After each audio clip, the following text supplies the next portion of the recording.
الله من الشيطان الرجيم. بسم الله الرحمن الرحيم.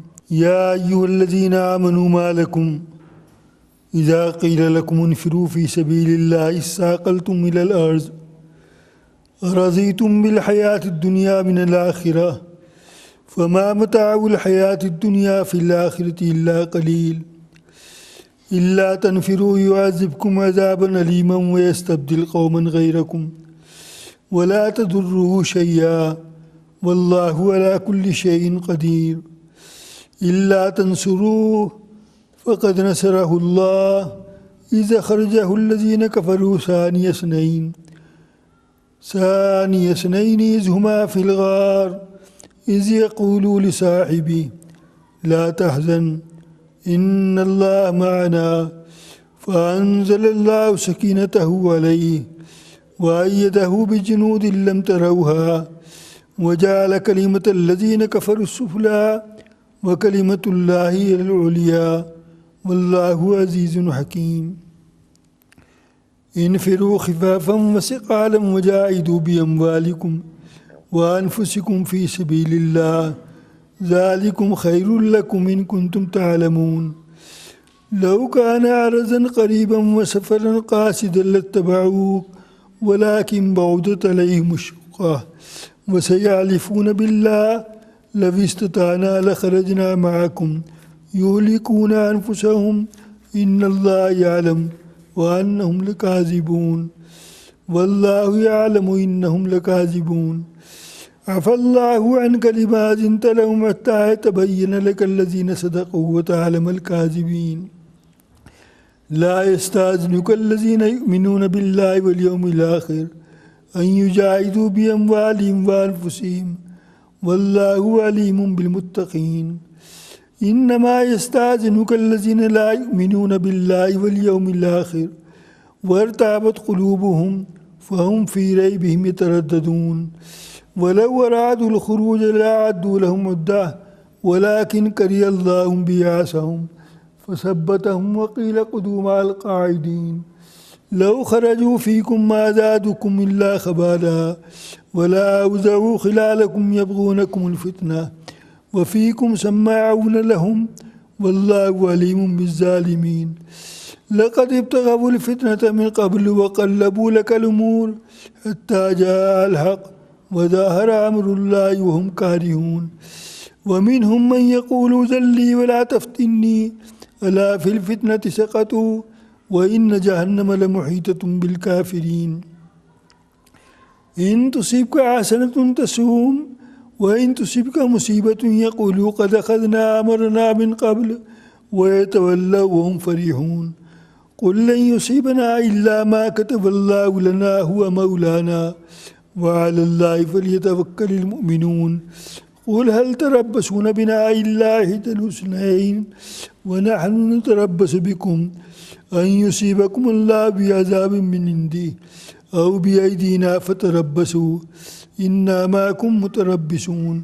قل أنفقوا تهونا وكرها لن يتقبل منكم إنكم كنتم قوما فاسقين.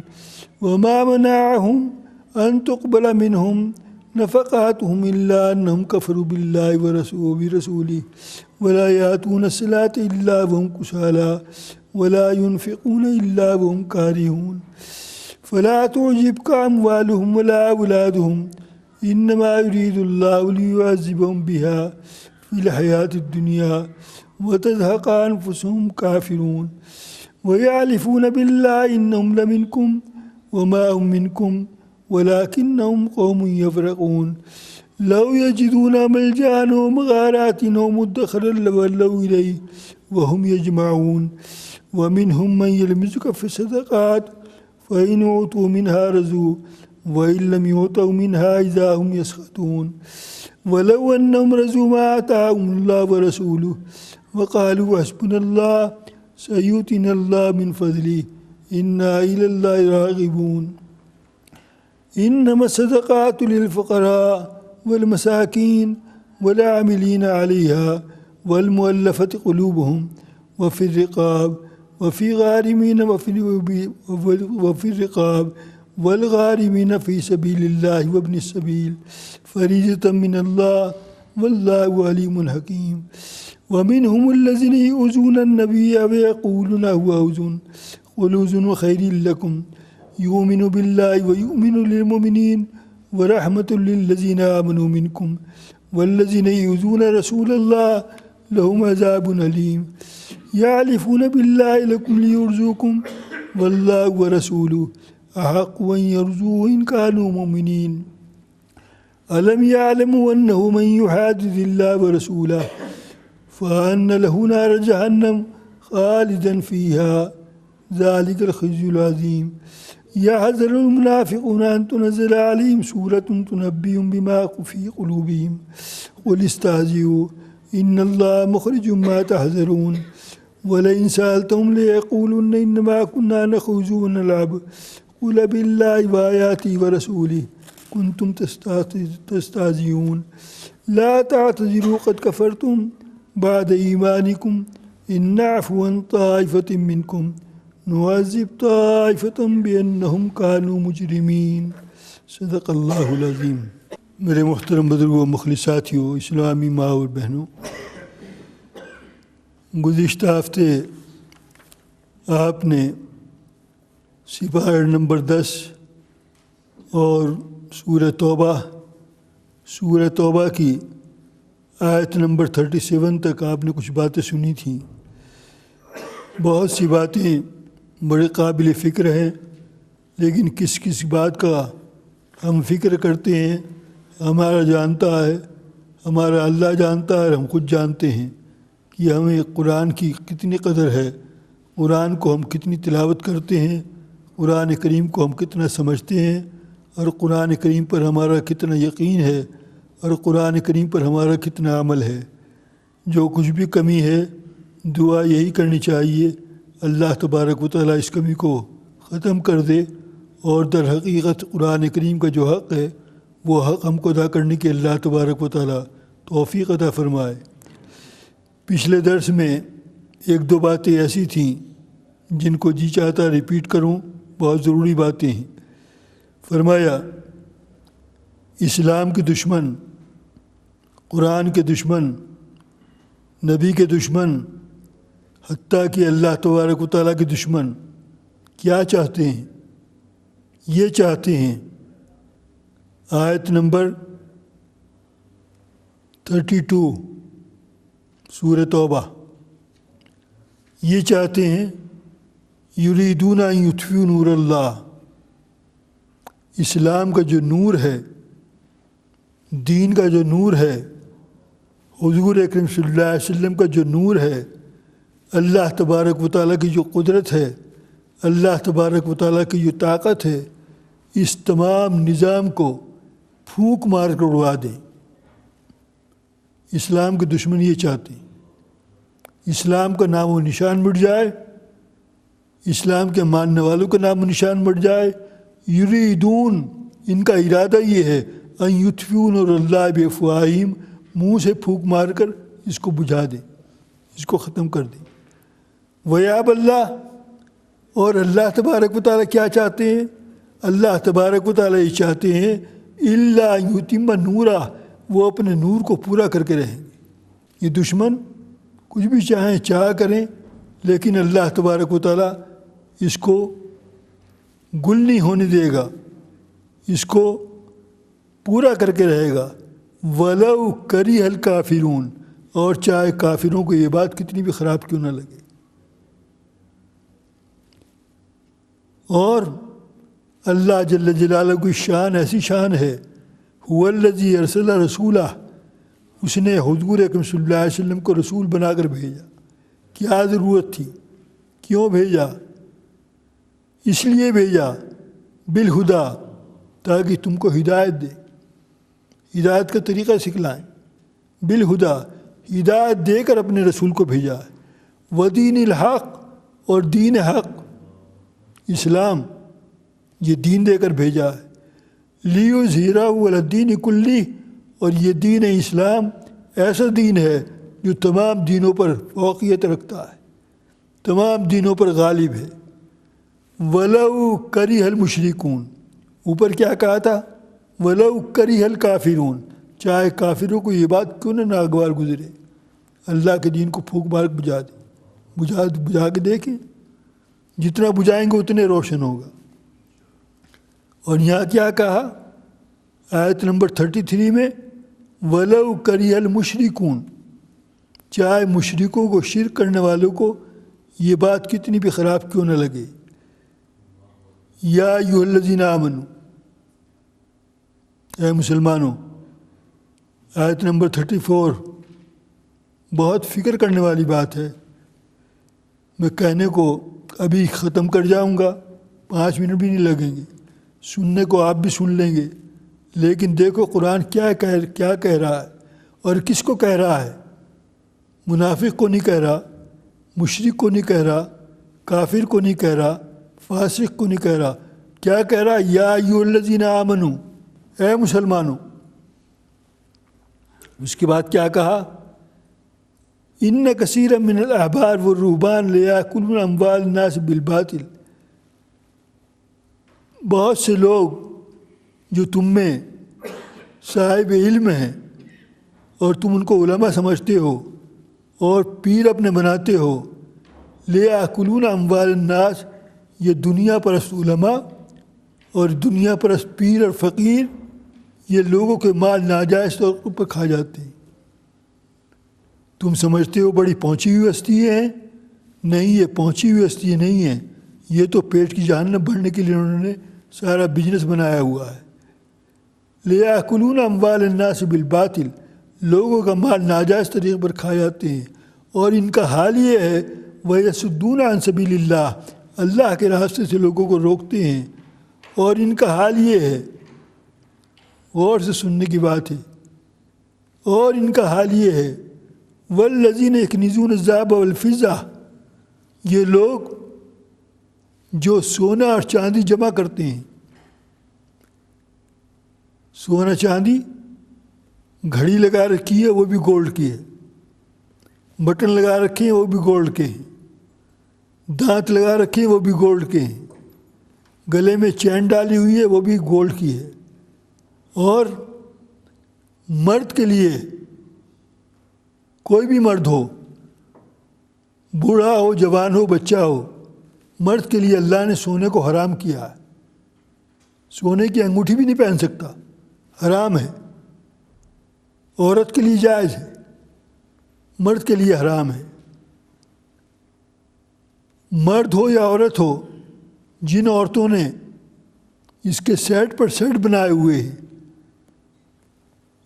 اپنا میک اپ کرنے کے لیے اور فوقیت پر فوقیت کرنے کے لیے، دوسروں کو دکھلانے کے لیے، کتنے سیٹ انہوں نے بنا رکھے ہیں گولڈ کے، فرمایا جو لوگ سونا اور چاندی جمع کرتے ہیں وَلَا يُنْفِقُونَ فِي سَبِيلِ اللَّهِ، اور اس سونے چاندی سے اسلام کے تقاضوں کو پورا نہیں کرتے۔ اسلام کے تقاضے، اسلام کا تقاضا ہے، کوئی ضرورت ہے اسلام کی، اس کو پورا کرو، اسے بازار میں لے جا کے بیچو اپنے سیٹ کو۔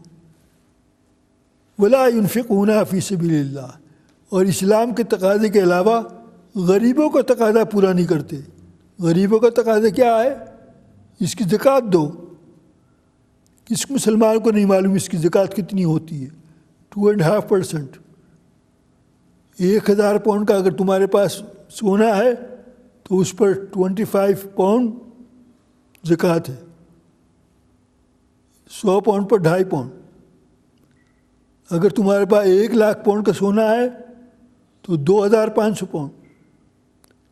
تو تم غریب کا حق بھی نہیں ادا کرتے اور اسلام کا حق بھی ادا نہیں کرتے۔ وَلَا يُنْفِقُونَ فِي سَبِيلِ اللَّهِ، اللہ کے راستے میں اس کو خرچ نہیں کرتے اور غریب کی زکوٰۃ بھی نہیں دیتے۔ فرمایا جو لوگ ایسے ہیں، چاہے وہ پیر ہوں، فقیر ہوں، عالم ہو، غیر عالم ہو، مرد ہوں یا عورت ہوں، فَبَشِّرْهُم بِعَذَابٍ أَلِيمٍ، ان کو خوشخبری دے دو۔ یہ خوشخبری نہیں ہے، قرآن مذاق کر رہا ہے ایسے لوگوں کے ساتھ۔ فرمایا ان کو خوشخبری دے دو، کس بات کی خوشخبری دے دو؟ بِعَذَابٍ أَلِيمٍ، دردناک عذاب کی۔ اور وہ دردناک عذاب کیا عذاب ہوگا جس عذاب کو بتایا جا رہا ہے. زکوٰۃ نہیں دیتے ہیں تو کاٹ پھاٹ کی تھوڑی بہت دے دی، پوری نہیں دیتے. ہر سال زکوٰۃ دینی ہے، چاہے تمہارا سیٹ بینک میں پڑا ہو یا تمہارے گھر میں رکھا ہو یا تم نے پہن رکھا ہو، زکوٰۃ ہر حال میں دینی ہے. فرمایا یوم یحمى علیہا فی نار جہنم، عذاب یہ ہوگا کہ اس تمہارے سونے اور چاندی کو جہنم کی آگ میں پگھلایا جائے گا، جہنم کی آگ میں گرم کیا جائے گا، پگھلانا نہیں گرم کیا جائے گا. فَتُكْوَىٰ بِهَا جِبَاهُهُمْ وَجُنُوبُهُمْ وَظُهُورُهُمْ، اور جہنم کی آگ میں گرم کرنے کے بعد پھر تمہاری پیشانی کو، پھر تمہاری بغل کو، پھر تمہاری کمر کو داغا جائے گا اور کہا جائے گا هَذَا مَا كَنَزْتُمْ لِأَنفُسِكُمْ، یہ ہے تمہارا وہ مال جو مال تم جمع کرتے تھے ساری زندگی، اور نہ اس کی زکوٰۃ نکال دیتے اور نہ اس کو غریب کا حق ادا کرتے تھے نہ اسلام کا حق ادا کرتے تھے. لو اب چکھو اس عذاب کا مزہ. تو یہ اس قسم کی آیتیں گزرتی رہتی ہیں. اللہ تبارک و تعالی ہم کو صحیح طریقے پر اسلام پر عمل کرنے کی توفیق عطا فرمائے. آج کا درس یہاں سے شروع ہو رہا ہے. آیت نمبر 38. یا ایھا الذین آمنوا، اے ایمان والو، اے مسلمانوں. اس کے بعد کیا کہا؟ غور سے سنو. اس کے بعد قرآن کریم کیا کہہ رہا ہے مجھ سے اور آپ سے؟ یہ کہہ رہا ہے ما لکم کا ٹرانسلیشن، ما لکم کا معنی، ما لکم کا ترجمہ، ما لکم، آخر یہ بتاؤ تمہیں ہو کیا گیا؟ قرآن کریم مجھ سے اور آپ سے پوچھ رہا ہے. اللہ تبارک و تعالیٰ پوچھ رہے ہیں اس قرآن کریم کے اندر یہ بات نازل کر کے، اے مسلمانوں تمہیں ہو کیا گیا؟ کیا مطلب کیا ہو گیا؟ اذا قیل لکم انفروا فی سبیل اللہ، جب تمہیں کہا جاتا ہے نکلو اللہ کے راستے میں، تو جب تمہیں کہا جاتا ہے نکلو اللہ کے راستے میں، اثاقلتم الی الارض، تو تم زمین پر بیٹھے کے بیٹھے رہ جاتے ہو، اٹھنے کا نام نہیں لیتے، کھڑے ہونے کا نام نہیں لیتے، ٹس سے مس نہیں ہوتے، تم زمین کو چپک کر رہ جاتے ہو. ارضیتم بالحیات الدنیا من الآخرہ، تم زمین سے اٹھنے کا نام نہیں لیتے. جب تمہیں اٹھنے کے لیے کہا جاتا ہے، اللہ کے راستے میں کھڑے ہونے کے لیے کہا جاتا ہے نکلو، تو آخر بات کیا ہے؟ ارضیتم بالحیات الدنیا من الآخرہ، کیا تم آخرت کے مقابلے میں دنیا کی زندگی پر راضی ہو گئے؟ دنیا کی زندگی پہ تم خوش ہو اور آخرت کی تیاری کی تمہیں کوئی فکر نہیں؟ یاد رکھو فما متاع الحیات الدنیا فی الآخرۃ الا قلیل. یاد رکھو دنیا کی زندگی کچھ نہیں، آخرت کی زندگی کے مقابلے میں دنیا کی زندگی بہت تھوڑی ہے، کچھ بھی نہیں. پچھلے ہفتے بھی شاید میں نے کہا تھا دنیا کی زندگی ہماری کتنی ہے؟ Only 5 days. ویک میں 7 days ہوتے ہیں. ایک دن پیدا ہونے کا نکال دو اپنا 6 بجے، ایک دن دنیا سے جانے کا نکال دو 5 بجے. یہی 5 دن کا لوٹ پھیرے بار بار آتے ہیں. ایک ویک میں 7 دن ہوتے ہیں، 2 دن نکال دو آنے کا اور جانے کا، باقی بچے 5. یہ 5 دن جب آتے رہتے ہیں جاتے رہتے ہیں، اس سے مہینہ بن جاتا ہے اور سال بن جاتا ہے. تو بہت تھوڑی زندگی ہے آخرت کے مقابلے میں. فرمایا الا تنفروا، پہلے تو قرآن نے پوچھا تمہیں ہو کیا گیا، تم نکلتے کیوں نہیں؟ جہاں ضرورت ہے اسلام کو پہنچانے کی، اسلام کو پہنچاؤ، دعوت کا کام کرو. حضور صلی اللہ علیہ وسلم کو اللہ نے بھیجا 4 کام دے کر. 4 کام. اتل ما اوحی الیک من الکتاب واقم الصلاۃ ان الصلاۃ تنہی عن الفحشاء والمنکر ولذکر اللہ اکبر۔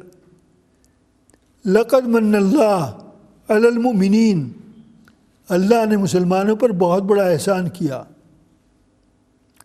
ابھی تو 10واں سپارہ چل رہا ہے، سپارہ نمبر 4 میں یاد گزری تھی، اس وقت تو تم تھے نہیں یہاں۔ لقد من اللہ، اللہ تبارک و تعالیٰ نے بہت بڑا احسان کیا، من کہتے ہیں احسان کو۔ اللہ کا بہت بڑا کرم ہے تمہارے اوپر، اللہ کا بہت بڑا فضل ہے تمہارے اوپر، اللہ تبارک و تعالیٰ کا بہت بڑا احسان ہے تمہارے اوپر۔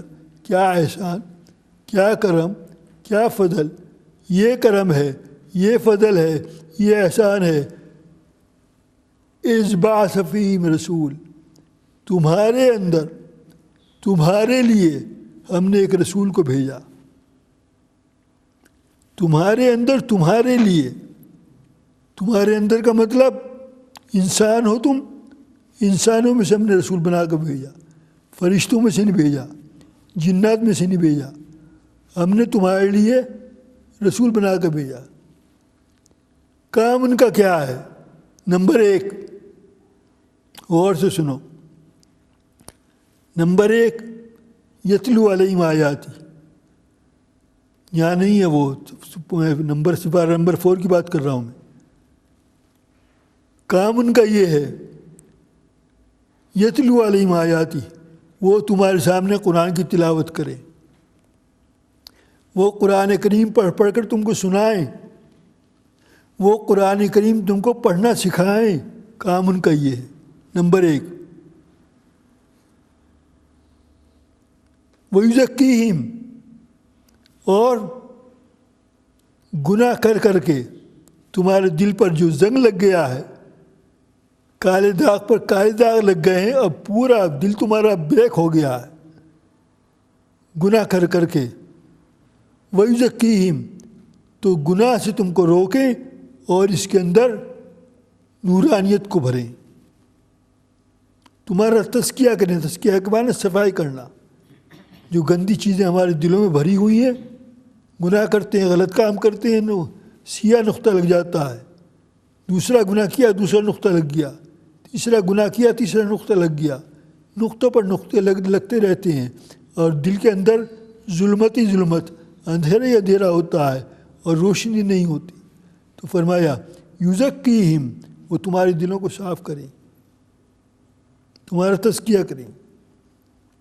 نمبر 3، وَيُعَلِّمُهُمُ الْكِتَابَ، اور تم کو کتاب قرآن کریم پڑھنا سکھائیں، وہاں تو تلاوت کریں تمہارے سامنے، نمبر 1۔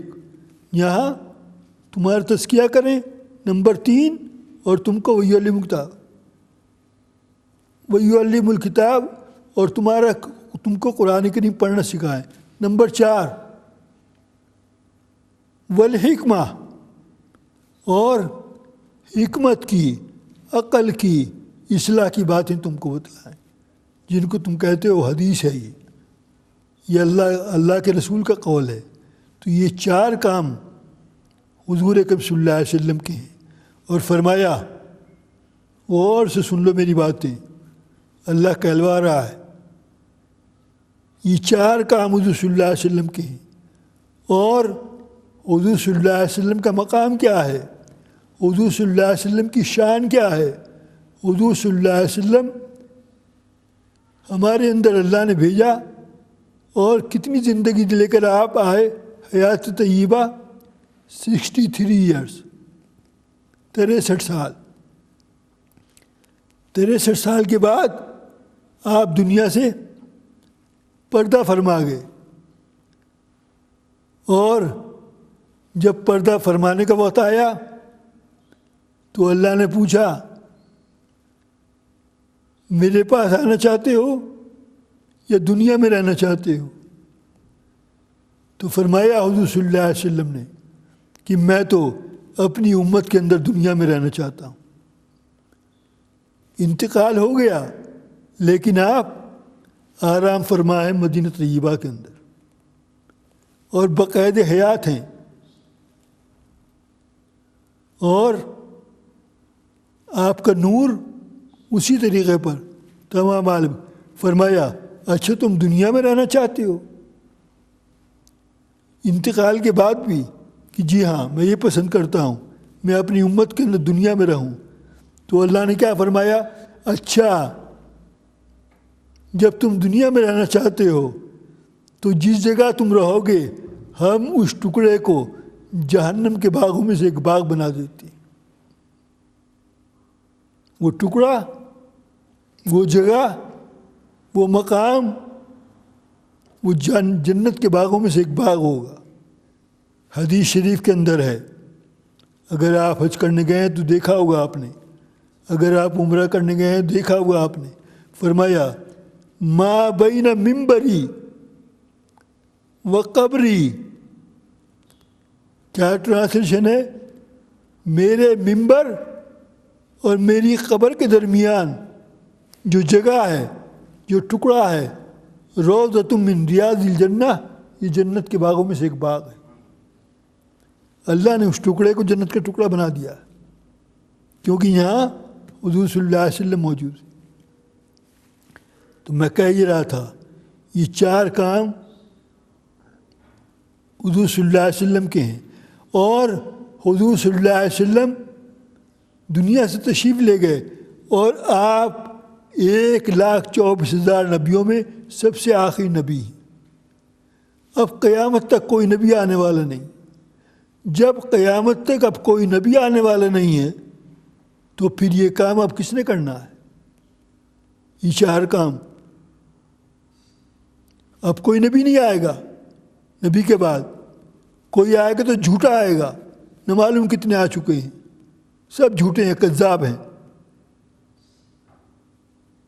اب حضور صلی اللہ علیہ وسلم دنیا سے پردہ فرما گئے اور یہ 4 کام لے کر آئے تھے۔ اب یہ کام کس نے کرنا ہے؟ آپ کی امت نے کرنا ہے۔ حدیث شریف کے اندر آتا ہے جب میدان حشر قائم ہوگا سب سے پہلے جنت میں کون جائے گا؟ بڑی عجیب باتیں ہیں، مزہ آتا ہے۔ امتیں ہیں 1,24,000، کیوں؟ 124,000 اتنے نبی آئے، ہر نبی کی ایک امت ہے۔ تو اتنے نبی آئے، اتنی امتیں آئیں، ان تمام نبیوں میں، ان تمام امتوں میں سب سے پہلے جو جنت میں جائے گا وہ کون جائے گا؟ وہ حضور صلی اللہ علیہ وسلم کی طفیل امت محمدی صلی اللہ علیہ وسلم سے پہلے جائے گی۔ سب سے پہلے یہ حضور صلی اللہ علیہ وسلم کا مقام ہے۔ تمہارا مقام یہ ہے، اور وجہ اس کی کیا ہے؟ سب سے پہلے جنت میں کیوں جائے گی؟ اس لیے جائے گی وہ کام یہ کرتے تھے جو حضور صلی اللہ علیہ وسلم کرتے تھے۔ حضور صلی اللہ علیہ وسلم کی کاپی انہوں نے کی، یہ 4 کام یہ کرتے رہے۔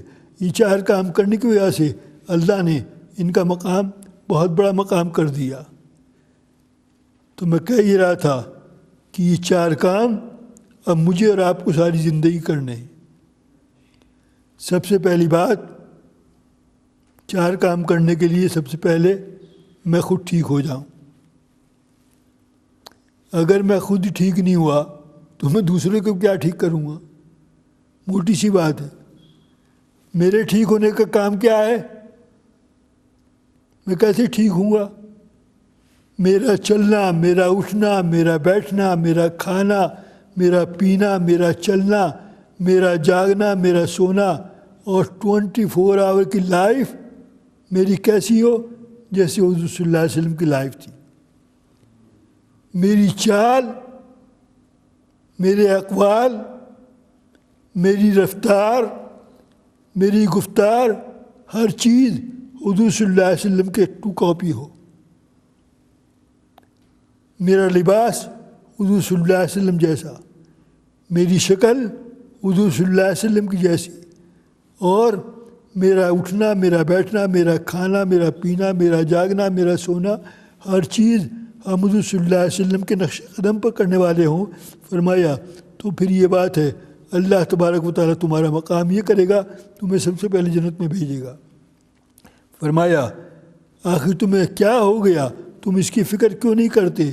اور اس کے بعد فرمایا اگر تم نے یہ کام نہ کیا. شان نزول بیان کر دوں ذرا سا. نمبر 1، سن 2 ہجری میں جنگ بدر ہو گئی. نمبر 2، جنگ بدر کے بعد جنگ احد ہو گئی. نمبر 3، جنگ احزاب ہو گئی. نمبر 4، جنگ حنین ہو گئی. یہ حنین کا تذکرہ پچھلے ہفتے گزرا ہے. ان جگہوں کے اندر اللہ تبارک و تعالیٰ نے کامیابی دی حضور صلی اللہ علیہ وسلم کو اور مسلمانوں کو. اب کامیابی کے بعد فرمایا اب کس کا نمبر آیا؟ جنگ تبوک کا نمبر آیا. نمبر 5 نمبر بتا رہا ہوں میں. جنگ تبوک کا جب نمبر آیا تو یہ کیسا موقع تھا؟ بدر ہو گئی، احد ہو گیا، احزاب ہو گئی، جنگ حنین ہو گئی. اب نمبر 5 جنگ تبوک کا ٹائم آیا. تبوک کہاں ہے؟ مدینہ منورہ کے قریب تبوک ہے، ایک ٹاؤن کا نام ہے. اور یہ ایسے موقع پر جنگ آنے کی نوبت پیش آئی. مکہ معظمہ میں، مدینہ منورہ میں بڑی سخت گرمی، شدید گرمی طوفان کی. اور جتنی شدید گرمی ہوگی اتنی زیادہ کھجوریں پکیں گی، فصلیں اتنی تیار ہوں گی. تو ایسا وقت جب بالکل کھجوریں پک رہی تھیں اور کھجوروں کے توڑنے کا ٹائم تھا، فصلوں کے توڑنے کا ٹائم تھا، ایسے موقع کے اوپر ایک دم حضور صلی اللہ علیہ وسلم نے اعلان کیا تبوک کی تیاری کرو، نکلو اللہ کے راستے میں میرے ساتھ. جب یہ اعلان کیا، یہ شان نزول، تو لوگ بیٹھے کے بیٹھے رہ گئے کیونکہ گرمی بہت ہے اور فصلیں تیار کھڑی ہیں. کون نقصان کرے گا؟ اپنی فصلوں کو چھوڑ کر جائے گا. تو قرآن پوچھ رہا ہے تمہیں کیا ہو گیا؟ تم اٹھتے کیوں نہیں، کھڑے کیوں نہیں ہوتے؟ جب حضور صلی اللہ علیہ وسلم اعلان کر رہے ہیں نکلو اللہ کے راستے میں، نکل کھڑے ہو. اس کے بعد کہا آیت نمبر 39، الا تنفروا، اگر تم نہ نکلے اللہ کے راستے میں اسلام کو سربلند کرنے کے لیے تو ہم کیا کریں گے؟ یاد رکھو یعذبکم عذابا علیما، تو بڑا دردناک عذاب ہم تمہیں دیں گے. یعذبکم عذابا علیما، بڑا خطرناک عذاب تم کو دیں گے. تم اللہ کے راستے میں نہیں نکلے، تم نے دین کا کام نہیں کیا، تم نے قرآن کریم پڑھنا نہیں سکھایا، تم نے قرآن کریم پڑھنا نہیں سیکھا، تم نے دلوں کا تزکیہ نہیں کیا، اور تم نے حکمت اور عقل کی باتیں کچھ بھی نہیں کی. جو کام حضور صلی اللہ علیہ وسلم کا تھا تم ایک دن بھی اس کے قریب نہیں آئے. اور اب اسلام کی سربلندی کے لیے حضور صلی اللہ علیہ وسلم کہہ رہے ہیں نکلو اللہ کے راستے کے اندر، تو تم جان چھڑا رہے ہو. اگر تم نہیں نکلو گے یعذبکم عذابا علیما، ہم تمہیں دردناک عذاب دیں گے. اور دردناک عذاب کیا ہوگا؟ پڑھو قرآن. وَيَسْتَبْدِلْ قَوْمًا غَيْرَكُمْ، ہم تمہاری جگہ کسی دوسری قوم کو لا کر آباد کر دیں گے، تم کو ملیا میٹ کر دیں گے، تمہارا نام و نشان دنیا سے مٹا دیں گے. ایک زلزلہ آئے گا، ایک اللہ کا عذاب آئے گا، ایک آسمان سے سیلاب آئے گا پانی کا اور سب کو بہا کر لے جائے گا. ایک زلزلہ آئے گا سب کو زندہ دفن کر دے گا. لاکھوں آدمی ایک زلزلے کے اندر دب جاتے ہیں، پتہ نہیں چلتا. دن رات یہ ہوتا ہے. آج کل کوئی چیز چھپی ہوئی نہیں ہے. فرمایا ہم کیا کریں گے؟ ہم تم کو ختم کر دیں گے اور تمہاری جگہ ہم دوسری قوم کو لا کر کھڑا کر دیں گے. اور جب ہم یہ کریں گے وَلَا تَضُرُّوا شَيْئًا، تو تم ہمارا کچھ نہیں بگاڑ سکتے. تم ہمارا کوئی نقصان نہیں کر سکتے، تم ہم کو ہرگز روک نہیں سکتے۔ واللہ علی کل شیء قدیر، اللہ تبارک و تعالیٰ ہر چیز پر پوری قدرت رکھنے والے ہیں۔ الا تنصروہ، اب قرآن کریم پہلے اعلان کیا، اس کے بعد وارننگ دی، اب قرآن کریم مثال دے رہا ہے۔ الا تنصروہ، اگر تم اللہ کے دین کی نصرت نہیں کرتے، اگر تم اللہ کے دین کی ہیلپ نہیں کرتے، فقد نصرہ اللہ، تو اللہ تبارک و تعالیٰ تو نصرت کرا چکا۔ اس وقت اذا خرجہ الذین کفروا ثانی اثنین اذ ہما فی الغار، جب کفار مکہ نے حضور صلی اللہ علیہ وسلم کو نعوذ باللہ قتل کرنے کے لیے، ختم کر دینے کا پروگرام بنایا، اور پروگرام کا ٹائم بھی آ گیا، وہ ڈیٹ بھی آ گئی، وہ دن بھی آ گیا، اور وہ نائٹ بھی آ گئی جس رات کو یہ کام کرنا تھا۔ جب یہ کام وہ وقت آ گیا تو اللہ تبارک و تعالیٰ نے حکم دیا مکہ معظمہ چھوڑ دو اور مدینہ طیبہ ہجرت کر جاؤ۔ ہجرت کرنے کے لیے نکلے تو کیسا ہوا؟ اذا خرجہ الذین کفروا ثانی اثنین اذ ہما فی الغار، تو حضور صلی اللہ علیہ وسلم مکہ معظمہ سے نکلے، ہجرت کی، اور کون ساتھ ہے؟ اذا خرجہ الذین کفروا ثانی اثنین اذ ہما فی الغار، دو میں سے ایک، یہ نہیں کہ 50-100 آدمی تھے، دو میں سے ایک حضور صلی اللہ علیہ وسلم اور دوسرا کون؟ حضرت ابوبکر صدیق رضی اللہ تعالیٰ عنہ، یہ دو نکلے، اور جب یہ رات کو نکل گئے اب پتہ نہیں چلا، اور نکلے کیسے؟ جو صحیح راستہ تھا مدینہ جانے کا اس کو چھوڑ کر اس کے مخالف جانب نکلے، تاکہ کفار اگر ڈھونڈیں گے تو اس راستے پر ڈھونڈیں گے۔ تو یہ ڈھونڈنے کے لیے نکلے، اور ڈھونڈتے ڈھونڈتے پہنچ گئے اس جگہ پر جہاں پر حضور صلی اللہ علیہ وسلم اور حضرت ابوبکر صدیق رضی اللہ تعالیٰ عنہ تھے۔ وہ کہاں جگہ؟ مکہ معظمہ سے مشکل سے 5 کلومیٹر، اس کا نام کیا ہے؟ غار ثور۔ اس پہاڑ کے اندر، پہاڑ کے کوہ کے اندر حضور صلی اللہ علیہ وسلم اور حضرت ابوبکر صدیق دونوں وہاں پر موجود، اور کفار ڈھونڈتے ڈھونڈتے پہنچ گئے وہاں پر۔ جب وہاں پہنچ گئے تو دیکھا کیا؟ مکڑی نے جال تنا ہوا ہے۔ دعا کیجیے اللہ تبارک و تعالیٰ سے، اللہ تبارک و تعالیٰ ہم کو قرآن کریم کو سمجھنے کی، تلاوت کرنے کی اور عمل کرنے کی توفیق عطا فرمائے۔ واخر دعوانا